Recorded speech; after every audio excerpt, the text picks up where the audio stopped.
안식구 3일 동안 평안하셨습니까?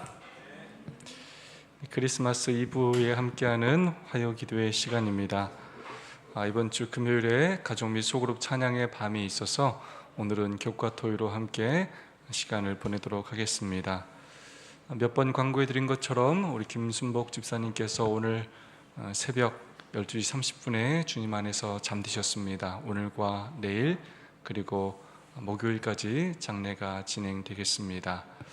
자녀분들은 저희의 교인이 아니지만 교회장으로 그렇게 하기로 하셨습니다.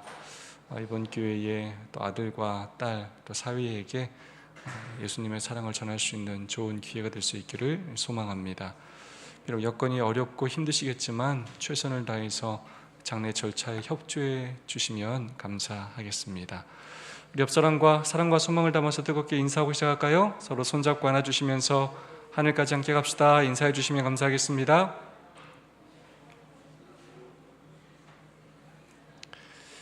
네, 다음 주 화요일이 소그룹 축제의 날이라 오늘이 화요 기도회로는 2024년 마지막 날이 되겠습니다. 시간 정말 빠르죠? 네, 이제 2024년이라는 시간도 이제 역사 속에 사라질 날이 얼마 남지 않았습니다. 우리 교과 한번 들어볼까요? 네, 주제로 살펴보는 요한복음, 오늘은 마지막 과를 함께 살펴보겠습니다. TMI 실천해 보세요. 다른 사람을 위해 문을 열어주세요. 나만 열고 들어가서 딱 닫으면 다음에 오는 사람이 다칠 수 있기 때문에 뒤에 오는 사람까지 잘 배려하고 문을 확인하고 그렇게 열어주면 좋겠습니다. 이웃과 함께 음식을 나누어 드세요. 물건 옮기는 이들을 도와주세요. 이 작은 것으로부터 사랑을 실천하는 우리 모두가 되었으면 좋겠습니다. 네, 제13과 제목도 함께 읽어볼까요? 시작! 맺은 말, 예수님과 하나님의 말씀을 아는 것. 네, 우리가 몇 번이나 살펴봤던 성경절입니다. 요한복음에서 굉장히 중요한 성경절입니다. 기억신 말씀 다 함께 한번 읽어볼까요? 시작! 너희가 성경에서 영생을 얻는 줄 생각하고 성경을 연구하거니와 이 성경이 곧 내게 대하여 증언하는 것이니라. 네, 요한복음 처음에 시작할 때 우리 요한복음의 세 가지 큰 주제 또 단어 여러분 생각나십니까? 네, 첫 번째 표적이 나왔죠. 네, 그 표적, 그 다음에 뭐였습니까? 믿는 것이라는 또 단어가 나왔고요. 그 다음에 생명, 영생이라는 말이 나왔습니다. 그래서 표적을 통하여 뭘 보여주신다고요? 예수님이 하나님의 아들이심을 보여주고, 표적을 보여주시는 이유가 뭐라고요? 믿게 하기 위함이고, 왜 믿게 한다고요? 생명, 곧 영생을 주시기 위함이라는 것입니다. 다른 거 다 까먹으셔도 요걸 까먹으시면 안 되겠습니다. 다시 한번요. 표적을 왜 보여주셨다고요? 믿게 하시기 위해서. 왜 믿게 하신다고요? 예수님이 하나님이심이 아들이고 믿게 함으로 뭘 주시기 위함이라고요? 영생, 생명을 주시기 위함이라는 것입니다. 요한복음 5장 39절은 성경에서 영생을 얻는 줄 알고 너희들이 성경을 연구하는데 이 성경이 곧 내게 대하여 증언하는 것이다 라고 말하고 있습니다. 그래서 말씀을 아는 것이 예수님을 아는 것이고, 예수님을 아는 목적은 그분을 믿는 것이고, 그분을 믿는 목적은 뭘 얻는 것이라고요? 영생을 얻기 위함이라는 것입니다. 그러므로 성경은 우리에게 영생에 이르는 길을 가르쳐주는 책이라고 말할 수가 있겠습니다. 교과 176페이지는 이렇게 말하고 있습니다. 제자들은 예수님과 3년 이상 함께 있으면서 어떤 일이 있을 것인지 예수께서 거듭 말씀하시는 것을 들었음에도 불구하고 여전히 십자가와 부활에 대해 전혀 준비되지 않았다. 불행하게도 그들은 그분의 말씀을 받아들이지 않았다. 정말 가슴 아픈 일입니다. 예수님께서 이 땅에 오셔서 많은 사람을 부르신 게 아니라 제자 12를 부르셔서 3년 반의 공생애 동안 늘 그들을 데리고 다니시면서 삶으로 모본을 보이시고 그렇게도 자주 말씀으로 가르치셨습니다. 그래서 예수님께서 십자가에 달려 돌아가실 것과 그분께서 장사 지내고 3일 만에 부활하실 것을 끊임없이 말씀하셨습니다. 근데 그럼에도 불구하고 제자들은 십자가에 준비되어 있지 않았고, 또 예수님께서 부활하셨지만 예수님이 부활하셨다는 사실조차도 믿지 못하였습니다. 왜냐? 그들이 다른 곳에 마음을 빼앗겼고 예수님의 말씀을 기억하지 못했기 때문입니다. 그분의 말씀을 받아들이지 않았기 때문입니다. 오늘날 우리도 이 제자들과 같은 동일한 위험에 처할 수 있다고 교과의 저자는 말하고 있습니다. 하나님 말씀을 그렇게 오랜 시간 듣고 읽고 배웠어도 다른 곳에 집중해 있으면, 다른 것에 내 마음이 빼앗겨 있으면 우리도 그렇게 많이 들었음에도 불구하고 예수님의 그 말씀을 기억하지 못할 수 있다는 것입니다. 안타깝게도 이 마지막 시대에 많은 그리스도인들이 자신도 모르는 사이에 이런 상태에 놓여 있습니다. 특별히 여러분, 우리가 재림에 대하여 얼마나 많은 말씀을 듣습니까? 또 얼마나 많이 또 공부하고 설교를 듣습니까?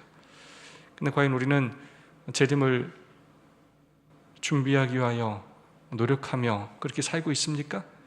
그냥 먼 미래에 있을 일로 그렇게 생각하며 살지 않습니까? 우리가 죽음에 대하여 그렇게 많은 이야기를 하고 또 주변의 죽음을 경험하면서도 우리는 그 일이 나에게는 일어날 것이라고 거의 생각하지 않으며 살고 있다는 것입니다. 이르소십니다. 갈릴리에서의 재회, 요한복음 21장 12절 17절의 말씀입니다. 예수께서 가라사대 와서 조반을 먹으라 하시니 제자들이 주신 줄 아는 거로 당신이 누구냐 감히 묻는 자가 없더라. 세 번째 가라사대 요한의 아들 시몬아 내가 나를 사랑하느냐 하시니 주께서 세 번째 네가 나를 사랑하느냐 하심으로 베드로가 근심하여 가로되 주여 모든 것을 아시오매 내가 주를 사랑하는 줄을 주께서 아시나이다. 예수께서 가라사대 내 양을 먹이라. 네, 예수님께서 다락방에서 숨어있는 죽을까 봐 두려워 떨고 있는 그 제자들을 찾아가셔서 평강이 있을저다라고 말씀하신 다음에 어디에서 만나자고 말씀하셨습니까? 갈릴리에서 만나자고 약속하셨습니다. 여러분, 왜 하필 갈릴리일까요? 네, 첫 만남의 장소고 첫사랑의 장소입니다. 다르게 말하면 부르심의 장소입니다. 예수님께서 제자들을 회복시키기 위하여 첫사랑의 장소, 첫 만남의 장소, 처음으로 그들에게 사명을 주셨던 그 장소로 부르셨고 처음 만났을 때와 똑같은 상황들을 연출하셨습니다.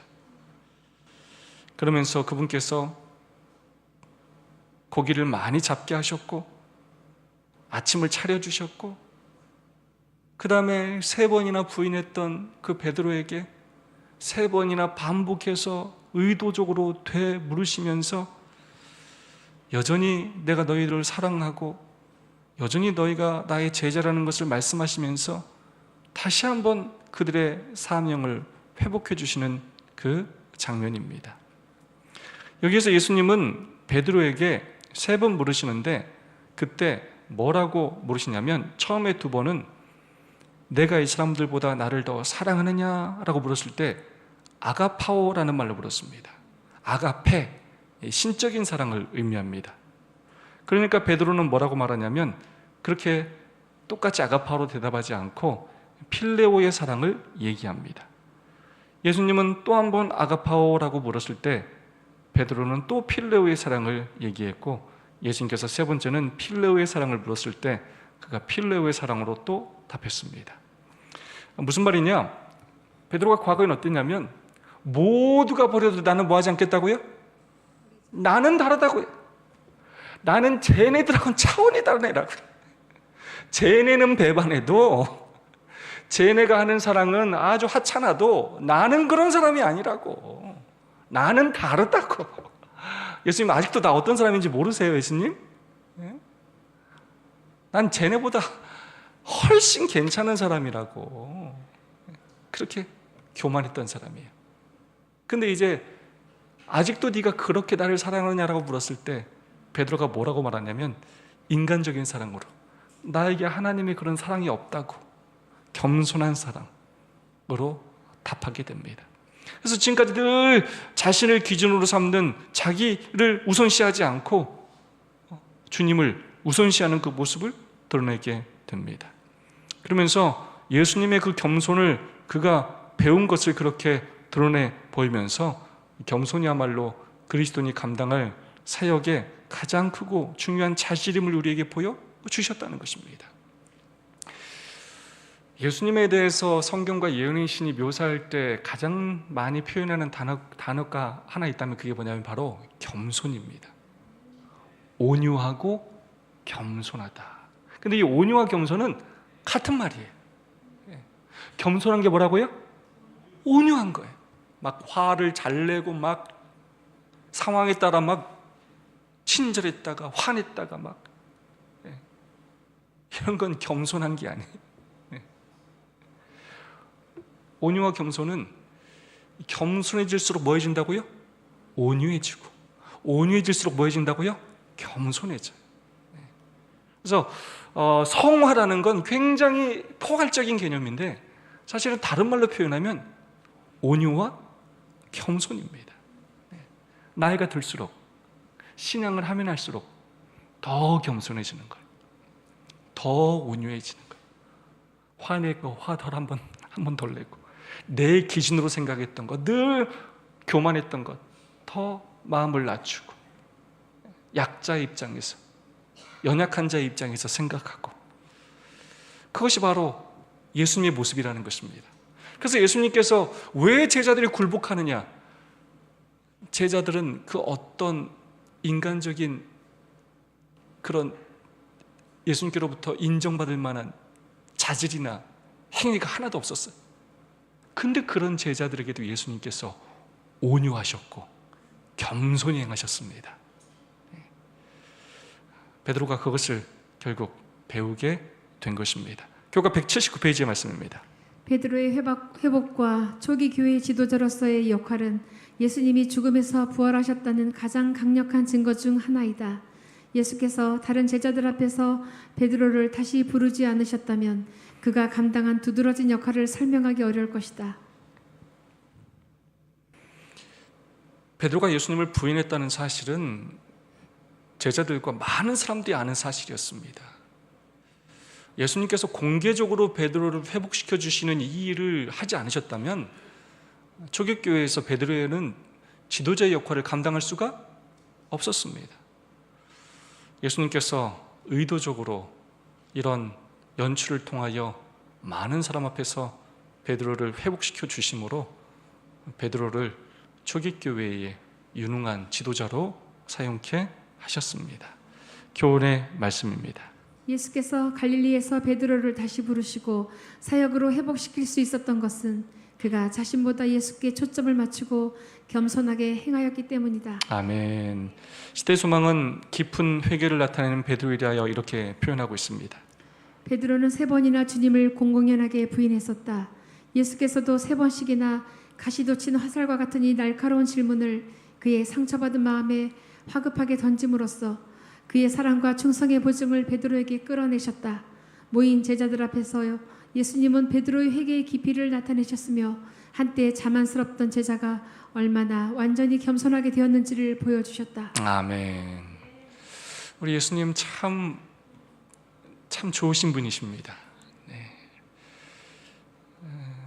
그 한 사람 제자를 뿐만 아니라 그 베드로를 세밀하게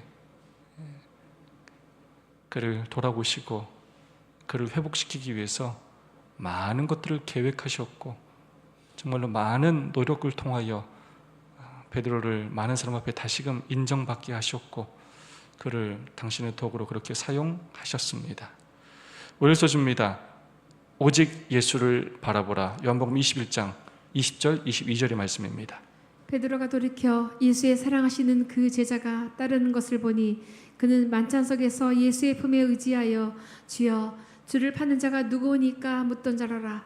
이에 베드로가 그를 보고 예수께 여짜오되 주여 이 사람은 어떻게 되겠사옵나이까? 예수께서 가라사대 내가 올 때까지 그를 머물게 하고자 할지라도 내게 무슨 상관이냐? 너는 나를 따르라 하시니라. 예수의 사랑하시는 그 제자가 누굽니까? 누굽니까 여러분? 네, 사도 요한입니다. 베드로가 이제 결국 거꾸로 십자가에 못 박혀 죽을 것에 대해서 얘기를 들은 다음에 요한은 어떻게 되는지 베드로는 너무나 궁금했습니다. 주여, 이 사람은 어떻게 되겠습니까? 예수께서 가라사대 내가 올 때까지 그를 머물게 하고자 할지라도 네가 무슨 상관이냐? 너는 나를 따르라 하시더라. 예수님 가끔 보시면 참 재미난 말씀을 많이 하세요. 네가 무슨 상관인데? 네가 상관할 바가 아니라는 거예요.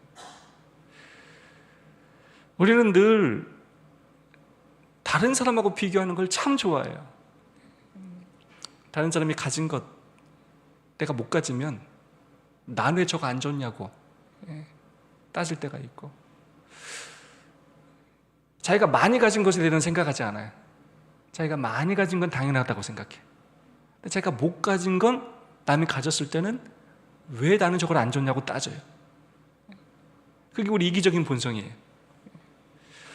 그러면서 늘 나보다 못한 사람을 보면 교만하고, 나보다 좀 잘난 사람을 보면 시기 질투하는 게 이게 죄의 본성이에요. 교회를 다녀도 똑같아요. 예수님 믿어도 똑같아요. 예수님 수석 제자에도 똑같아요.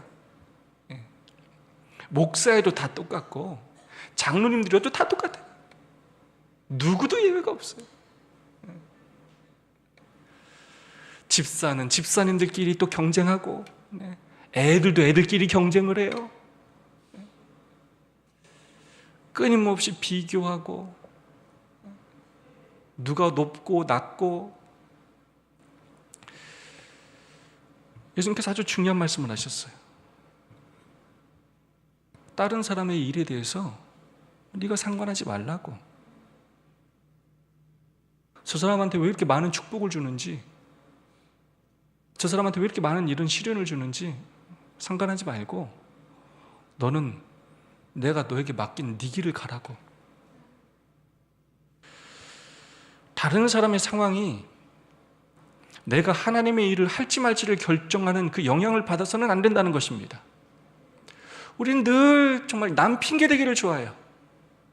쟤가 일 안 하니까 나도 일 안 한다고 그래. 나만 일하니까 난 안 한다고 그래. 이러면 안 된다는 거예요. 다른 사람의 일이 여러분의 구원을 결정하는 게 아니라 하나님께서 여러분에게 맡기신 일을 여러분이 하느냐 안 하느냐로 여러분이 구원받을지 안 받을지가 결정되는 것입니다. 여러분에게 준 달란트를 여러분이 어떻게 활용했느냐로 결정되는 거예요. 절대로 남 핑계대고 그것으로 일 안 하는 빌미를 삼지 말라는 거예요. 때로 많은 교회가 이런 일들을 당하는데, 어떤 경우는 목회자 때문에, 난 목사님 때문에 일 안 해. 어떤 장로님 때문에, 저 집사님 때문에 나 안 해. 이런 경우가 있어요. 조심해야 합니다. 다 누구 손해예요? 네. 예수님 끊임없이 뭐라고 말하냐? 네가 무슨 상관이냐? 너는 나를 따르라.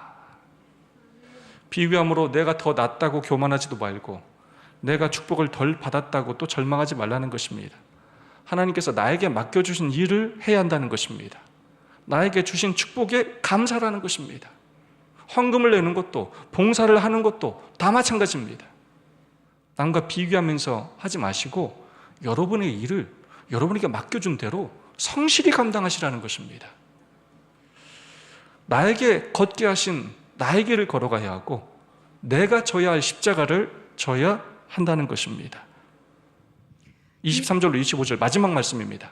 이 말씀이 형제들에게 나가서 그 제자는 죽지 아니하겠다 하였으나 예수님의 말씀은 그가 죽지 않겠다 하신 것이 아니라 내가 올 때까지 그를 머물게 하고자 할지라도 내게 무슨 상관이냐 하신 것이라라. 이 일을 증거하고 이 일을 기록한 제자가 이 사람이라. 우리는 그의 증거가 참인 줄 아노라. 예수의 행하신 일이 이 외에도 많으니 만일 낱낱이 기록된다면 이 세상이라도 이 기록된 책을 두기에 부족할 줄 아노라. 예, 이 말씀은 예수님께서 요한을 예수님 재림하실 때까지 죽지 않겠다고 하는 말씀이 아니라 내가 저 사람을 얼만큼 살리든 죽이 되게 하든 파비 되게 하든 거꾸로 십자가에 매달리게 하든 장수하게 하든 그건 누구 마음이라고요? 내 마음이라는 거예요. 하나님께 주권이 있음을 강조하는 표현입니다. 택하시고 그에게 사명을 맡기시는 것, 누구의 몫이라고요? 하나님의 몫이라는 것입니다. 달란트의 양, 하나님의 몫이에요.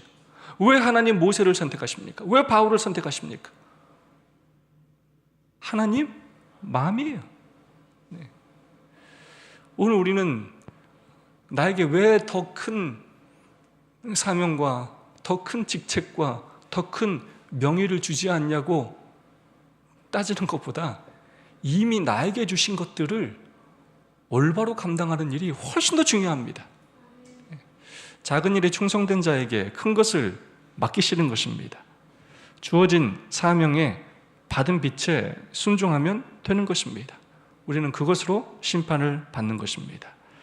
예수의 행하신 일이 이 외에도 많으니 만일 낱낱이 기록된다면 이 세상에라도 이 기록된 책을 두기에 부족할 줄 아느라. 그만큼 예수님에 대하여 우리가 아는 것, 계시를 통하여 아는 것 굉장히 한계가 있다는 것입니다. 그만큼 예수님은 정말로 놀랍고 위대하신 분이라는 것입니다. 교훈의 말씀입니다. 사람을 바라보는 것은 우리를 실망시키고 상처를 줄 수 있다. 다른 사람이 주는 도움, 조언, 인도가 아닌 오직 예수님이 우리의 스승, 인도자가 되셔야 한다. 과거에는 베드로에게 있어서 자기가 생각하는 일에 있어서 기준이 되었다면 이제 그 경험을 통하여 예수님을 기준으로 삼게 되었고 겸손히 예수님의 인도를 따라 사는 사람으로 변화되었습니다. 시대소망 816페이지 쓸데없는 걱정하지 말고 라고 제목을 붙였습니다. 한번 보겠습니다. 베드로 같은 사람이 오늘날 얼마나 많은가. 그들은 다른 사람 일에 관심을 가지고 다른 사람의 의무를 몹시 알고 싶어하면서 자기 의무를 게을리할 위험에 빠져 있다. 그리스도를 바라보고 그분을 따르는 것이 우리의 할 일이다. 우리는 다른 사람의 생애의 잘못과 그들의 품성의 결점들을 보게 된다. 인간은 결점에 쌓여 있다. 그러나 그리스도 안에서 우리는 완전을 찾을 수 있다. 그리스도를 바라봄으로써 우리는 변화하게 된다. 가장 힘든 사람이 이런 사람입니다. 자기의 의무는 게을리하면서 늘 남의 의무에 대해서 말하는 사람이에요. 우리가 그런 사람이 되지 말아야 하겠습니다. 나의 의무에 충실하고 다른 사람에겐 더 너그럽게 대할 수 있는 사람이 되어야 하겠습니다. 그리스도를 바라봄으로 우리는 변화될 수 있다는 것입니다. 화요소지입니다. 빛과 어둠.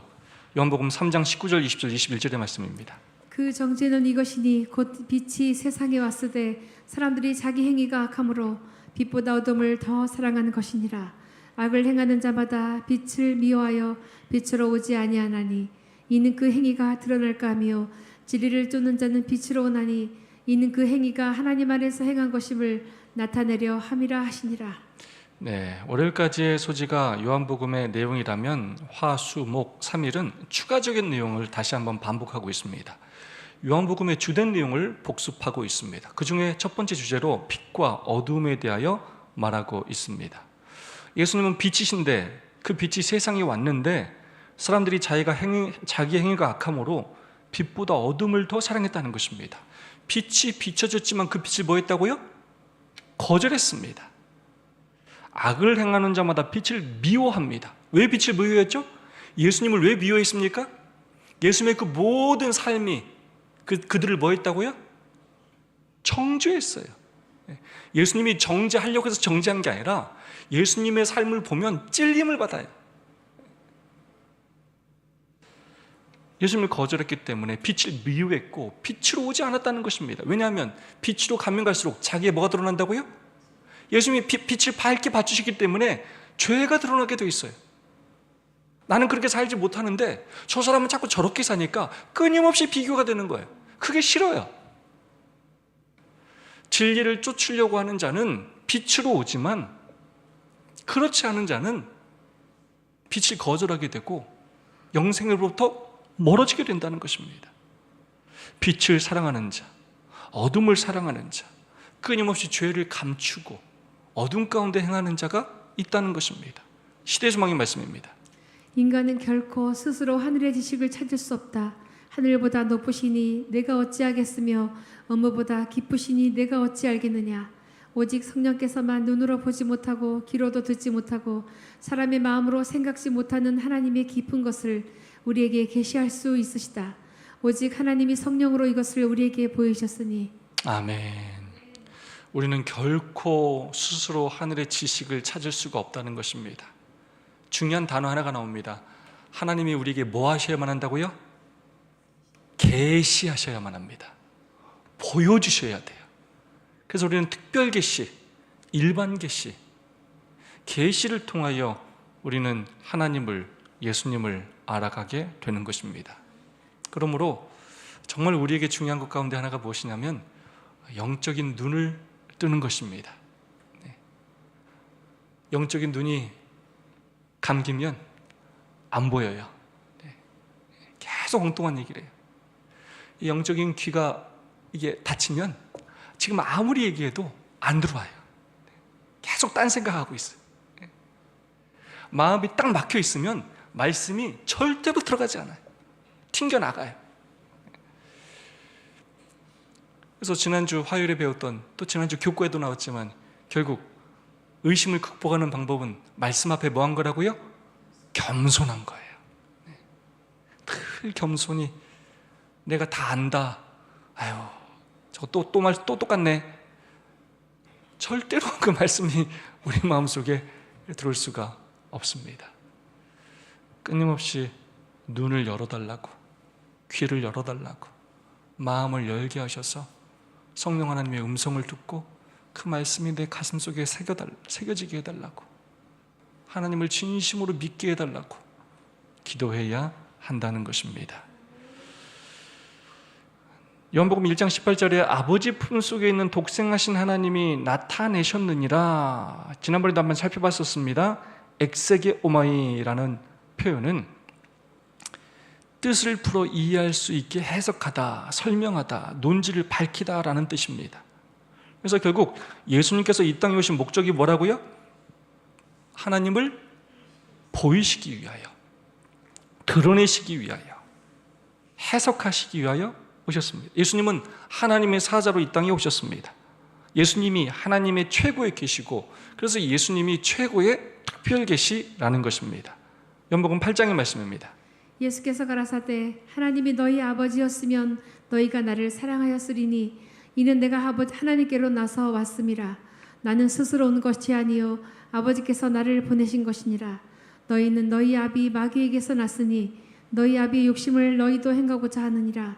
저는 처음부터 살인한 자요 진리가 그 속에 없으므로 진리에 서지 못하고 거짓을 말할 때마다 제 것으로 말하나니 이는 저가 거짓말장이요 거짓의 아비가 되었음이니라. 네, 하나님이 너희 아버지였으면 너희가 나를 사랑하시리니 이는 내가 하나님께로 나서 왔음이라. 내가 바로 하나님이다. 하나님께서 나를 보내셨다라고 말하고 계십니다. 교훈의 말씀입니다. 진리 안에 있지 않은 사람은 자기 관점에 근거해서 말한다. 오직 예수님을 통해서만 하나님을 아는 것이 무엇을 의미하는지 바르게 알 수 있다. 네, 결국 우리가 하나님을 이해하는데 누구 없이는 이해할 수 없다고요? 예수님을 통하지 않고는 이해할 수 없다는 것입니다. 하나님이 어떤 품성을 가지신 분인지는 예수 그리스도께서 이 땅에 오셔서 보여준 모든 삶을 통해서 하나님에 대해 올바로 이해할 수가 있게 된다는 것입니다. 그런 의미에서 신약과 구약은 동떨어지지 않습니다. 연결되어 있습니다. 구약이 신약을 보충하고 신약이 구약을 또 해설해 주는 역할을 하는 것입니다. 그래서 서로 연결되어 있고 통일성이 있는 것입니다. 수요서지입니다. 위로부터의 신학인가 아래로부터의 신학인가? 요한복음 4장의 말씀입니다. 그가 예수께서 유대로부터 갈릴리에 오심을 듣고 가서 청하되 내려오셔서 내 아들의 병을 고쳐주소서 하니 저가 거의 죽게 되었음이라.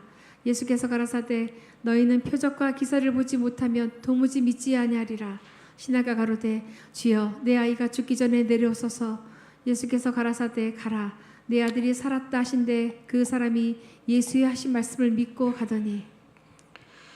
요한복음의 두 번째 주요한 주제에 대해서 말합니다. 위로부터의 신학, 아래로부터의 신학. 왕의 신하의 아들을 고쳐주신 그 사건, 요한복음 4장에 나오는 사건을 다시 언급하고 있습니다. 아들을 고쳐달라고 예수님께 찾아온 왕의 신하에 대한 이야기입니다. 이 왕의 신하의 아들이 어떤 생각을 가지고 왔느냐? 예수님이 아들을 고쳐주시면 예수님을 믿으려고 했던 그런 생각을 가지고 있었습니다. 그때 예수님께서 너희는 표적과 기사를 보지 못하면 도무지 믿지 아니하리라 라고 말씀하셨습니다. 그러면서 위로부터의 신학과 아래로부터의 신학을 비교하고 있습니다. 위로부터 오는 신학은 무엇이냐? 믿음의 근원이 위로부터, 하나님께로부터 온다는 것입니다. 인간에게 어떤 문제나 어려운 상황이 발생했을 때 하나님을 신뢰함으로부터 시작되고 성경적인 해석으로부터 그 모든 것들을 풀이하고 인간의 견해는 부차적인 것으로 생각하는 게 위로부터의 신학이라면, 아래로부터의 신학은 인간의 규칙과 기준에 의해서, 나의 기준에 의해서 그것을 생각하면서 제한적 주관적인 해석을 하면서 문제 해결에 하나님과 신앙을 이용하는 그런 신앙이라는 것입니다. 그래서 하나님을 나에게 맞추어서 이용하려는 그런 신학이 바로 아래로부터의 신학입니다. 요한복음 8장 31절의 말씀입니다. 너희가 내 말에 거하면 참으로 내 제자가 되고. 네, 예수님의 말씀을 믿으려면 성경의 말씀을 믿어야 하는데, 하나님의 말씀을 믿는다는 것은 수동적으로 정보를 받아들이는 것 이상을 의미하고, 그 말은 하나님의 뜻을 행한다는 의미입니다. 하나님의 뜻, 밑에서부터가 아니라 위로부터 내려오는 그 하나님의 말씀을 신뢰하고 하나님의 뜻, 나의 뜻이 아닌 하나님의 뜻을 행하는 것이 바로 성경 말씀을 믿는 것이고, 그것이 예수님의 제자가 되는 것이라고 거듭 성경은 가르치고 있습니다. 요한복음 14장의 말씀입니다. 사람이 나를 사랑하면 내 말을 지키리니 내 아버지께서 그를 사랑하실 것이요 우리가 그에게 가서 거처를 그와 함께 하리라. 하나님의 말씀을 듣고 행하는 것이야말로 예수님에 대한 우리의 사랑의 표현이라는 것입니다. 우리가 사랑하면 그 말을 주의 깊게 듣고 그 말에 순종하려고 노력하게 된다는 거예요. 부모님의 말씀, 사랑하는 아내, 남편, 사랑하는 선생님의 말씀을 지키려고 노력하게 된다는 것입니다. 그것이야말로 존중과 사랑의 표현이라는 것입니다. 교훈의 말씀입니다. 인간의 견해는 하나님 말씀에 종속되어야 하며 성경 말씀을 믿어야 한다. 하나님의 말씀을 듣는 것은 행하는 것이며 이것은 그분에 대한 사랑의 표현이다. 아멘. 나의 주관과 나의 견해가 하나님 말씀에 앞서지 않도록 늘 조심하고 돌아보는 우리 모두가 되기를 소망합니다. 순종으로 나타나는 사랑, 교회 증언 6권의 말씀입니다. 불법인 죄를 버릴 때는 언제나 사랑의 생애가 율법과 일치되고 완전히 순종하게 될 것이다. 이것이 성령께서 하시는 일이다. 말씀의 빛은 주의 깊이 연구하면 양심의 소리, 성령의 활동으로 전인 곧 몸과 마음과 영을 구속하기 위하여 자신을 주셔서 완전히 희생하신 그리스도에 대한 진정한 사랑이 마음에서 일어나게 한다. 사랑은 순종으로 나타난다. 하나님을 사랑하고 계명을 지키는 자들을 구별하는 선은 분명하고 뚜렷할 것이다. 네, 중요한 하나의 핵심 단어를 뽑으라면 바로 순종이라는 표현입니다. 조금 아까 겸손이라는 단어가 나왔다면 또 다른 중요한 단어는 바로 순종입니다. 사랑은 순종으로 나타난다는 것입니다. 사랑이 겸손과 온유로 나타날 뿐만 아니라 순종으로 나타난다는 것입니다. 하나님을 사랑하고 그의 계명을 지키는 자들은 언제든지 사랑으로 순종하고 더 말씀에 분명하고 뚜렷한 삶을 살게 된다는 것입니다. 예수 안에 거한 목요서지입니다. 요한복음 12장 32절의 말씀입니다. 내가 땅에서 들리면 모든 사람을 내게로 이끌겠노라 하시니. 네, 예수님께서 이 땅에 하나님의 아들로 오셨지만, 창조주로 오셨지만 그분께서 십자가에서 영광의 왕으로 무엇으로 등극하셨다고 배웠습니까? 구속주로 등극하셨어요. 구속주로 등극하셨습니다. 그렇게 하면서 유대인의 왕, 이렇게 세계의 언어로 그렇게 기록하면서 많은 사람들로 하여금 성경을 연구하게 함으로 예수님이 누구이신지를 깨닫게 하셨습니다. 그래서 예수님께서 십자가에 달려 돌아가심으로 많은 사람들로 하여금 예수님이 하나님이라는 사실을 믿게 하셨고 많은 사람을 당신의 제자로 삼으셨습니다. 요한복음은 우리를 예수님께로 이끈다는 것입니다. 그분을 하나님의 아들로 구속주로 그렇게 이끈다는 것입니다. 하지만 그것은 우리가 하나님을 알기 원하고 그분의 뜻을 행하고자 하는 경우에만 가능하다는 것입니다. 이걸 이론적으로 지식적으로 아는 것으로는 안 된다는 거예요. 요한복음에 기록된 예수님을 만난 사람들은 모두 각각 빛을 받아들이고 성장하거나 빛을 거부하여 영적인 소경이 되었다는 것입니다. 지적으로 알았지만 순종하지 않아서 거절한 사람들이 있는 반면 예수님 안에 거함으로 겸손히 순종함으로 예수님의 제자가 된 사람이 있었다는 것입니다. 요한복음 15장의 말씀입니다. 내 안에 거하라 나도 너희 안에 거하리라. 가지가 포도나무에 붙어있지 아니하면 절로 과실을 맺을 수 없음같이 너희도 내 안에 있지 아니하면 그러하리라. 나는 포도나무요 너희는 가지니 저가 내 안에 내가 저 안에 있으면 이 사람은 과실을 많이 맺나니 나를 떠나서는 너희가 아무것도 할 수 없음이라. 너희가 내 안에 거하고 내 말이 너희 안에 거하면 무엇이든지 원하는 대로 구하라. 그리하면 이르리라. 내가 아버지의 계명을 지켜 그의 사랑 안에 거하는 것 같이 너희도 내 계명을 지키면 내 사랑 안에 거하리라. 네. 그러면서 우리가 끊임없이 예수 그리스도를 알고 그분을 믿음으로 영생에 이르게 하는 방법으로서 누구 안에 거하라고요? 예수님 안에 거하라는 것입니다. 늘 빛을 가까이 하고 그 빛이 비춰질 때 순종하라는 것입니다. 그 안에 거하라를 또 다르게 어떻게 표현하냐면 붙어 있으라고 표현합니다. 붙어 있으면 영양분을 끊임없이 공급받기 때문에 영적으로 성장하고 열매를 맺게 된다는 것입니다. 리빈 헤럴드의 말씀입니다. 하나님의 음성은 그분의 말씀을 통해 우리에게 들려지고 있으며 우리는 많은 음성을 듣게 될 것이다. 하지만 그리스도께서는 그리스도가 여기 있다 저기 있다 하는 자들을 조심하라고 말씀하셨다. 그렇다면 우리가 모든 것을 성경으로 가져가지 않는 한 그들이 진리를 말하고 있지 않다는 것을 어떻게 할 수 있겠는가? 네, 많은 거짓 선지자들, 많은 그리스도가 일어나서 막 말할 텐데 우리가 성경을 기준으로 그 사람들을 이렇게 판단하지 않고는 진리의 빛으로 판단하지 않고는 무엇이 올바른지 구별할 수가 없다는 것입니다. 늘 진리에 가까이 있어야 하고 영적인 눈을 뜨고 있을 때만 가능하다는 것입니다. 요한만이 사용한 특별한 단어가 바로 이 거하다라는 표현입니다. 요한복음 15장에서 포도나무 비유에서 그렇게 나타냈습니다. 메노라는 말인데 이 나의 사랑 안에 거하라, 그의 사랑 안에 거하는 내 사랑 안에 거하리라, 굉장히 반복해서 강조하셨습니다. 이 뜻이 뭐냐면 주어진 관계, 상태로 남아있거나 머무는 것으로 중요한 표현은 지속성과 연결성을 나타납니다. 붙어 있어야 하고요, 지속적으로 거한다, 함께 지속적으로 연결되어 있음을 의미합니다. 로마 시대에서는 인간관계나 시민의 의무에 충성심과 확고부당을 뜻합니다. 신실함, 확고부동함, 충성을 의미한다는 것입니다.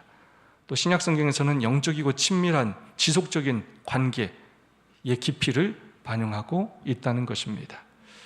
교훈의 말씀입니다. 사람은 예수를 만나고 진리와 빛에 어떻게 반응할지 선택해야 한다. 인간의 지혜는 그릇된 길로 이끌지만 우리는 하나님의 뜻 아래 자신을 굴복시켜야 한다. 아멘. 마지막 말씀 다 함께 읽어볼까요? 가지가 시작. 가지가 자라고 열매를 맺기 위하여 원체에 붙어야 하는 것처럼 그대들이 거룩한 생애를 살려고 하면 그리스도께 의존해야 할 것이다. 예수를 떠나서는 아무 생명도 없다. 시험을 대항하며 은혜 가운데 자라며 정결해질 능력을 가지지 못하는 것이다. 그의 안에 거함으로 품성이 자라날 수 있을 것이다. 그대들은 그에게서 생명을 받음으로 시들지 않고 열매 맺지 못하는 일이 없을 것이다. 그대들은 시냇가에 심은 나무와 같이 될 것이다. 아멘. 한편으로 굉장히 두려운 말씀이에요. 어떤 말씀이 두려우냐면 그의 안에 거함으로 품성이 자라날 수 있을 것이다. 거꾸로 얘기하자면 올 한 해 우리의 품성이 변화되거나 성장하지 않았다면 우리가 누구 안에 있지 않았던 거라고요? 예수님 안에 있지 않았다는 거예요. 빛이 비춰질 때마다 그 빛에 순종하지 않았다는 것이고 겸손히 행하지 않았다는 것입니다. 내 주관대로, 내 기준대로 그렇게 살아왔다는 것입니다. 우리가 신앙의 연수가 한 해 한 해 깊어질수록, 예수님에 대한 지식이 더 깊어질수록 정말로 우리의 품성이 더 예수님을 닮아갈 수 있기를 간절히 소망합니다. 누구라도 우리의 곁에 편하게 다가와서 우리의 품에 안기고 인생의 고민을 나누고 도움을 요청할 수 있는 더 너그럽고 더 온유하고 예수님을 닮은 그런 사랑의 사람이 될 수 있기를 주님 이름으로 축원합니다. 네, 오늘 시간이 많지 않아서 우리 5분 동안 받은 은혜와 결심을 나누고 기도하는 시간을 갖겠습니다. 하나님의 말씀 중에서 내가 가장 순종하지 못하는 말씀이 있다면 여러분은 어떤 말씀이라고 생각하십니까? 내가 알지만 순종하지 못하고 있는 말씀 여러분 한번 고백해 주시고 새롭게 결심하는 시간 가지시면 좋겠습니다.